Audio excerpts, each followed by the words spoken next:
Thank you, Mr. President. Namaskar and good evening to all of you. We're debating India's path tonight, and I could wrap my argument in one sentence borrowed from the White House. Go to New Delhi and see it for yourself. But I've been given more time than that, so I will tell you what I see.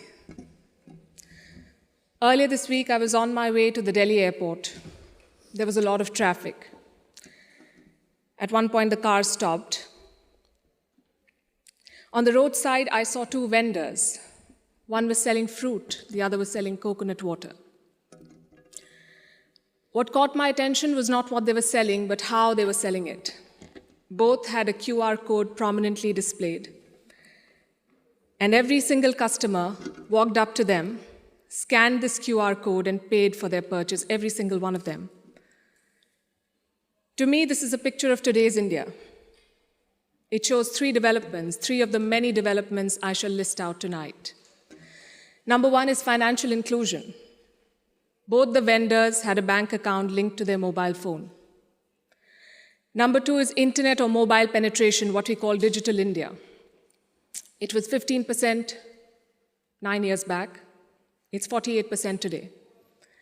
And number three is the airport traffic. It just keeps swelling, even though we are at the receiving end. We see what it shows. From 67 million 9 years back to almost double now. To me, these things signify the path that India is on. The previous speakers have defined the motion well, but in case the evening drinks have kicked in, let me repeat. This House believes Modi's India is on the right path. And how do you determine if the path is right or wrong? You look at numbers, data, surveys, reports. I shall refer to all of these as I make my arguments. But I also want to dwell on something that's more personal, more important, I think, yet unquantifiable. I'm talking about the experience of living in today's India. I have lived in many Indias. The wary India where exciting policies and positions were abandoned. The self-doubting India, where decisions were taken based on global opinion. And today, a more confident India where the world comes for leadership and inspiration. You cannot put a premium on that. Indians are more prosperous at home and hence more confident abroad. Let me also tell you what I saw at the airport here in London, at the immigration counter. I saw Indians proudly flaunting their passport, none of the fidgeting or self-doubt of the last century. And if I may add, the immigration officer almost looked impressed. She was either a fan of India or just worried that she was holding up one of Rishi Sunak's relatives. We are proud of what we share with the world. Bollywood, masala chai, yoga, cricket. India today is a soft power giant. At the same time, India is not a timid democracy that tolerates terrorism or betrayals. When Pakistani terrorists attacked Kashmir's Pulwama, India carried out surgical strikes on Balakot. Today's India is not a pushover country. It's a world power denied. Today, invasions and colonialism are part of our history, not our identity. We are shaped by years of subjugation, not defined by them. We are excited about our global responsibilities, not wary of them. This change in confidence comes from growth at home. Which brings me to the numbers. I'll start with India's welfare state system and how it has fared in the past decade. 110 million new gas connections, 470 million bank accounts, 220 million insurance beneficiaries. And to be fair, the welfare concept is not new to India. It's been there for a while. What's new is the approach. It's not just about putting more money in the pocket, it's about empowering people. And the result, once again, the evidence shows in the numbers. India's per capita income has gone from 86,000 rupees in 2014 to 172,000 rupees now. It has doubled. And a big reason for that is the falling inflation, from more than 8% 9 years back to less than 6% today. And this, ladies and gentlemen, is in the middle of a global cost of living crisis. Foreign direct investment is at its highest level. Foreign trade is at its highest level. The growth mantra is connectivity. And I don't have to tell the British that. First thing you did in your colonies was build roads and railways. Our growth story has been about two Indias: the urban India, the bustling urban India, and a sluggish rural India. Today, we are trying to connect the two. We are building more than 38 kilometers of highway every day, which is 50% more than what it was 7 years ago. The number of airports has doubled since 2014. The total capacity at seaports has doubled. This connectivity is what is driving India forward. You mentioned GST. Our constitution calls India a union of all states, which is a great tribute to our diversity. But it also meant 28 different state economies, different taxes, different trade practices. This government tried to unify it to create a single Indian market. It took time, but the result is this today. Tax collection is at its highest ever. The number of taxpayers has doubled since 2017. I have a lot of data I could go on, but you get the drift. So now I'm going to talk about India's global position. Because your path is also about your role in the world. Are you a troublemaker or a consensus builder? I think there is no doubt as to where India stands. India is a member of the Quad and the SCO. India is invited to the G7, but is also a member of the BRICS. India rubs shoulders with the West, but also leads the global South. Which other country can claim to juggle these roles? And how does India do it? Because we are not trying to play an outsized role in the world, we are trying to play the right role. In the Russia-Ukraine war, India has not taken sides. And I know it confuses a lot of people here, but back home the thinking is very clear. It is not in our national interest to pick sides and make things worse. India has excellent relations with Russia and the West, and we want to preserve that. It's like when your two good friends fight. Do you pick sides and make things worse? Or do you try to talk sense to them and bridge the divide? I know what a good friend would do. I see what India is doing. India has always been, or always tried, to be a part of the solution, not the problem. Look at our neighborhood policy. When Sri Lanka was sinking, India provided assistance worth $4 billion, no strings attached, no grudges held, for Colombo's proximity with China. A lot of people say that India is losing control of South Asia. I say South Asia was never India's to control. New Delhi is building relations based on mutual respect and equality, and the results show beyond government interactions.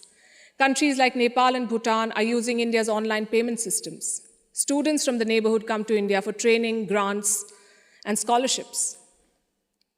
This government has aced what we call Buddhist diplomacy. It is leveraging India's position as a cradle of Buddhism. All these initiatives have made India popular. The world stands with us against Chinese expansionism. The global South looks up to us for leadership. The global North looks up to us for partnership. I think that's the hallmark of great diplomacy and statecraft, when you're loved and respected in all quarters. More importantly, when you're trusted in all quarters. India repaid that trust during the COVID-19 pandemic. When the world forgot about morals and globalization, India sent 24 crore vaccines to 100 countries. And you saw the result of that in Papua New Guinea. When Prime Minister Modi landed there, their Prime Minister touched his feet. This was not a personal gesture to a leader. This was a vote of thanks to the entire country. Let's talk about domestic affairs. Kashmir was brought up. This government abrogated Article 370. Today, Kashmir's economy is doing much better. 1.8 crore tourists visited the valley in the last year. That's the highest ever in Indian history, 1.8 crore. Kashmir is getting its first ever foreign direct investment, and that too from a company in the UAE. But since this is Kashmir, let's not limit ourselves to finances. Let's talk about security.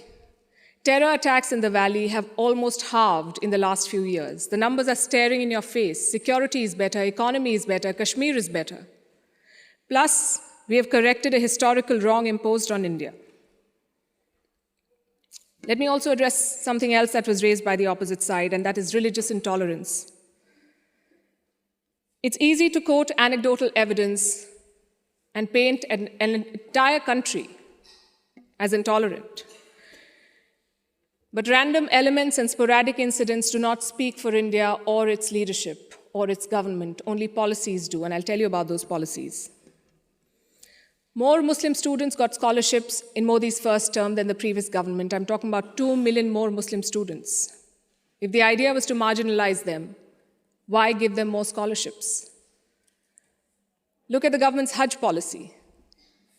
Prime Minister Modi held personal talks with the Saudi regime to increase India's Hajj quota. In 2014, it was 136,000. By 2019, it was more than 200,000. Again, if the idea was to marginalize Muslims, why increase the Hajj quota? This government abolished triple talaq. Would you call it reform or repression? Let me also tell you what a Pew study found in 2021. It runs counter to every argument that will be made here tonight. It found that 89% of all Muslims and Christians in India say they're free to practice their religion. I'll repeat, 89% of all surveyed Muslims and Christians, but no, let's build on perceptions and anecdotes, not on facts. I would also point you to all the social schemes, the bank accounts, the gas connections, the insurance policies. They're available to all citizens of all religions. Does that mean India cannot do better? Absolutely not. Even one incident of marginalization is one too many, but how would you judge an entire country's path? In fact, it struck me when I was invited for this event, why would Oxford University be interested in debating the path of Modi's India? Because India has defied Western predictions. It's the world's largest democracy charting its own course. India today has shed the burden of trying to comply with Western constructs. No amount of lecturing or virtue signaling is shaking India's confidence, and that is what unsettles critics. There are hit-and-run experts with no accountability who make pronouncements based on their political leanings to create an anti-India narrative. GDP growth won't touch 5%. There was corruption in the Rafale deal. The government was snooping in opposition parties using Pegasus. All of these make for juicy headlines. And they make it look like everything is wrong in India. But when a Supreme Court investigation finds no wrongdoing, when India's growth crosses 7%, who is questioning these experts? When an 85% Hindu-majority Karnataka votes out the BJP, is the West then lauding India's secular credentials? You see, to judge a country's path, you have to be able to separate agenda-driven narrative from facts. In conclusion, let me say this. For any country in the world, there is always a wrong path. Enough dictators and autocrats have shown us, but there is no single right path. Britain has its own right path. India has its own right path. As long as democracy is respected, as long as the Constitution is respected, I would say to each their own. It is wrong to judge one country on the parameters of another. And that has been the beauty of India since 2014. We've uplifted 140 million people out of poverty. We did so while conducting free and fair elections, dozens of them. We did so while protesting, debating, and dissenting. And finally, I think the hallmark of a right direction is also public approval. Do the people think you're on the right path? The people of India answered that question in 2019. Thank you.